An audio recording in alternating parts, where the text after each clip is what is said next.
إن الذين كفروا لن تغني عنهم أموالهم ولا أولادهم من الله شيئا وأولئك هم وقود النار. حامدا ومصليا اما بعد. عصر حاضر کی بدشگونیاں اور توہمات. سامعین کرام، آج سے 1400 سال پہلے یعنی زمانے جاہلیت میں عربوں کے ہاں بدفعلی اور توہم پرستی کا رواج عام تھا.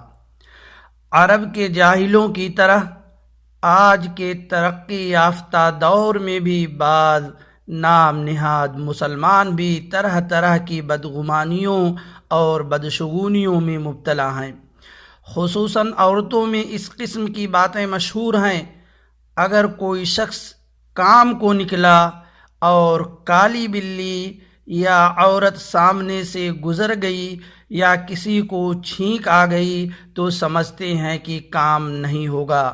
جوتی پر جوتی چڑھ گئی تو کہتے ہیں کہ سفر درپیش ہوگا. آنکھ پھڑکنے لگی تو فلاں بات ہوگی.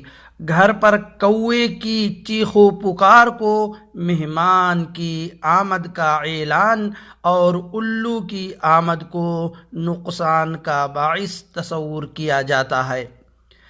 ہچکیوں کے آنے پر یہ کہا جاتا ہے کہ کسی قریب عزیز نے یاد کر لیا ہے. یہ بھی خیال کیا جاتا ہے کہ ہتھیلی میں خارش ہونے سے مال ملتا ہے اور تلوے میں خارش ہونے سے سفر درپیش ہوتا ہے. اسی طرح روزمرہ کی زندگی میں بے شمار تصورات و خیالات ہیں جو رات و دن لوگوں سے سننے میں آتے ہیں. عجیب توہم پرستی کی دنیا ہے.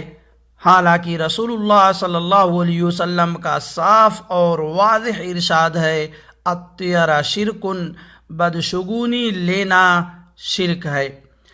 آج کل جانوروں سے بھی قسمت کے احوال معلوم کیے جاتے ہیں. بہت سے لوگ لفافوں میں کاغذ بھرے ہوئے کسی چالو روڈ یا گاؤں یا دیہاتوں میں نظر آتے ہیں. طوطا یا مینا یا کوئی اور چڑیا پنجرے میں بند رکھتے ہیں اور گزرنے والے جاہل عوام ان سے پوچھتے ہیں کہ آئندہ ہم کس حال سے گزریں گے اور ہمارا فلاں کام ہوگا یا نہیں. اس پر جانور رکھنے والا آدمی پرندے کے منہ میں کوئی دانہ وغیرہ دیتا ہے اور وہ پرندہ کوئی لفافہ کھینچ کر لاتا ہے. پرندہ والا آدمی اس میں سے کاغذ نکال کر پڑھتا ہے اور دریافت کرنے والے کی قسمت کا فیصلہ سناتا ہے. آج کل بہت سارے رسالے اور میگزین وغیرہ نکلتے ہیں جن میں حروف تہجی کے اعتبار سے الف سے لے کر یا تک تمام حروف خانوں میں لکھے ہوتے ہیں. جس حرف سے نام شروع ہوتا ہے نیچے تمام حروف کے اعتبار سے ان کے احوال زندگی، اچھی یا بری تقدیر لکھی ہوتی ہے. اس کو پڑھ کر احوال اور آئندہ پیش آنے والے خوشی و مسرت کی گھڑیاں یا مصائب کے لمحوں کو معلوم کیا جاتا ہے. یا خانہ میں مختلف حروف یا ستاروں کے نام لکھے ہوتے ہیں. آنکھ بند کر کے ان پر انگلی رکھنے کو کہا جاتا ہے.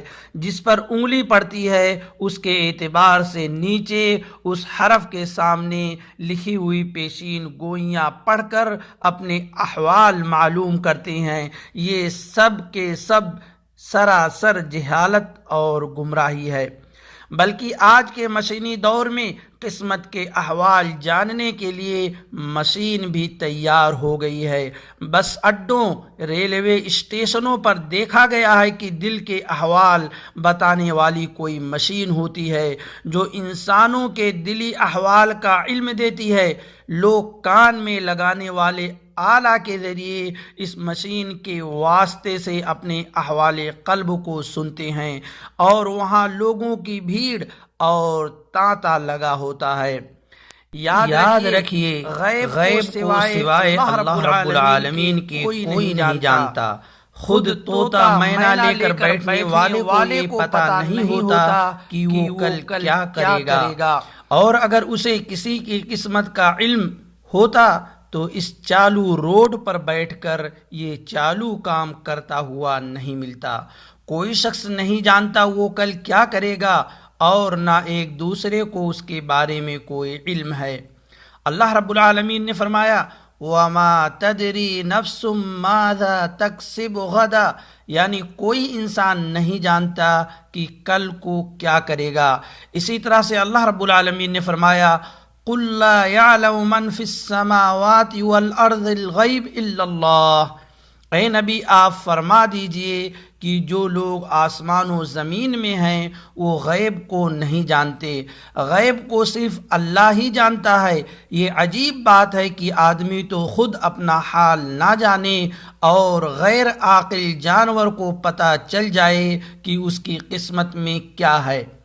ایک حدیث میں نبی اکرم صلی اللہ علیہ وسلم نے ارشاد فرمایا جو شخص کسی ایسے آدمی کے پاس گیا جو غیب کی باتیں بتاتا ہو، پھر اس سے کچھ پوچھ لی تو اس کی نماز 40 دن تک قبول نہ ہوگی۔